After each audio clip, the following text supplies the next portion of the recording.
This is a video tutorial for Google Drive. First, adto sa Google Chrome or Mozilla Firefox. Depende kung unsa imong web browser. Then, pop up ang URL. Inay. I-type nimo dire pa. gmail.com. There. Enter.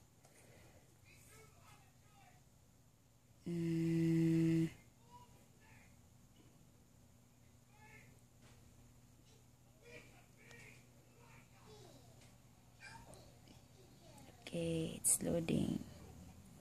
Sign in ka first sa imong Gmail pa. Sign in. Jing limutan 1@gmail.com. Password Bondi. Ayun, Andy. Okay. Sign in.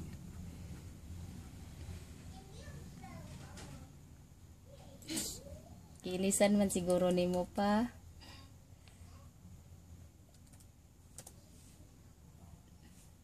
Dili mo na mo yung password. Ano eh? See? Na wrong type. Okay.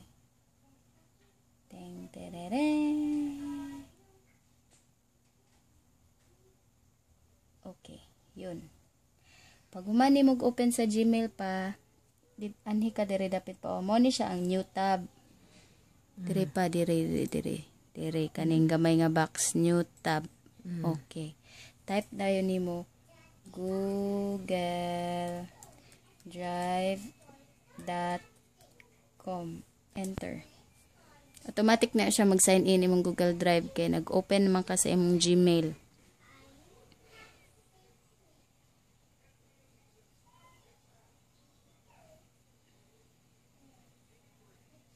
Mao na ni siya pa manggawas ang imong files.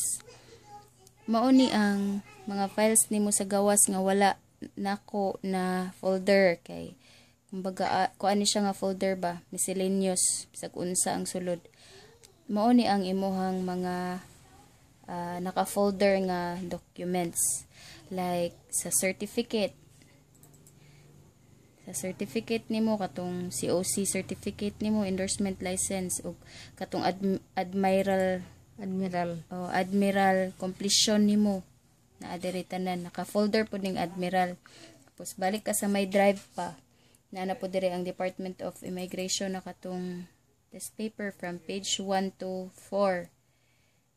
Ang imong IDs dire naka-save mo ni dormitory nimo nga ID.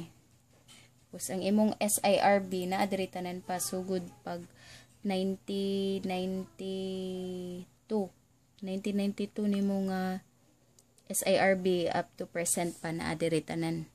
So kung gusto nimo pa magbutang og another file, mag-scan lang ka, scan nimo sa scanner, then i-save nimo sa automatic man na siya pag mag-scan ka, ma-save jud na sa documents nimo sa pictures. Then pag-upload anang file nimo pa diri lang ka sa new. Pero halimbawa na nakay folder daan din na nakahimo. Halimbawa gusto nimo na i-add nga certificate, i-click lang nimong certificate na folder na tapos new. Paggawas sa new na ay nakabutang folder. Pasabutan na pwede ka maghimo pa jud folder. Unya, pwede po diretso na ka-upload, file upload. Then pangitaon dayon to nimong kuan nimo pa gusto nimo i-upload. Then open, tapos mogawas man na siya dira mag-loading. Pag loading ana niya, kuan man na siya nga complete. Di mogawas na imong file din na pa. Kung maghimo po kag folder anhi ka sa my drive or bisan asa sulod asa nimo ibutang imong folder pa, mura gyapon USB na siya pa. Diri ka sa my drive, himo kuha na po ka new folder. Tapos pag type din ka sa pangalan sa imong folder, then create. Na siya pa. Mura lang gyud siya USB pa. Tapos kung gusto nimo i-upgrade up to 15 gig man ni ang storage ani. Kung gusto nimo i-upgrade, diri lang ka sa upgrade storage sa baba pa. Ya, pwede pud ka mag-download o kuan jud katong application jud sa kuan sa imong PC. Get Drive for PC. Mo na siya pa. Tapos Go there. basta daghan pa ni kuan pa nindot nga benefits ang kuan pa. Google Drive. Daghan kay siya use. So hope you got it. Thanks for watching. Bye. Bye. Bye, Daddy. Bye, Daddy. Ayaw, ma-urge ma. Bye, Daddy. Bye, Daddy. Okay.